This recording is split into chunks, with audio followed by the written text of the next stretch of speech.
নমস্কার বন্ধুরা, আমি দেবাশিস চৌধুরী সরাসরি কাঞ্চন জুয়েলার্স থেকে। তো আমার ইউটিউব চ্যানেল এবং ফেসবুক পেজ এবং ইনস্টাগ্রাম আইডি আপনারা যারা ফলো করছেন, ফলো করে যারা আমাদেরকে অর্ডার দিচ্ছেন, তো উনি তাদের মধ্যেই একজন। উনি সুদূর সুন্দরবন থেকে, যেটা হাসনাবাদ লাইন থেকে আরও 1-1.5 ঘন্টা দূরে, তো ওখান থেকে আমার সাথে যোগাযোগ হয়, আমাদের ইউটিউবে ভিডিও দেখে আমার সাথে ফোনে যোগাযোগ করে এবং আজ থেকে 15 থেকে 18 দিন আগে আমাকে 3টি জিনিস অর্ডার দিয়েছিল। তো আজকে রেডি করে দিয়ে দিলাম, কিছুটা ক্যাশ হলো, কিছুটা গোল্ড এক্সচেঞ্জ হলো। তো আমাদের দোকানে এসে ওনাদের কেমন লাগলো একটুখানি ওনাদের মুখ থেকে শুনে নেবো, এবং আপনারা যারা যারা যোগাযোগ করছেন তাদের মনোবল বাড়ানোর জন্যই এই ভিডিওগুলো করা। দাদার দোকানে এসে আমার খুবই ভালো লেগেছে, জিনিস খুব ভালো, লাইট ওয়েটের মধ্যে, মজুরিও অনেক কম। আবার আমি দাদার দোকান থেকে জিনিস নেওয়ার চেষ্টা করব। যারা আমাদের দোকান থেকে দেখছে, যারা আসতে পারছে না, তারা কি যারা মানে অনলাইনে নেওয়ার চেষ্টা করছে তারা কি নিতে পারে? অবশ্যই অনলাইনেও নিতে পারে, তারা নিজেরা দোকানে এসেও নিতে পারে। তারা কি ঠকবে?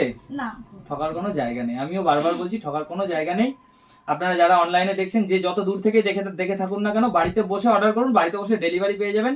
কারণ ভরসার একটাই নাম, কাঞ্চন জুয়েলার্স। ধন্যবাদ।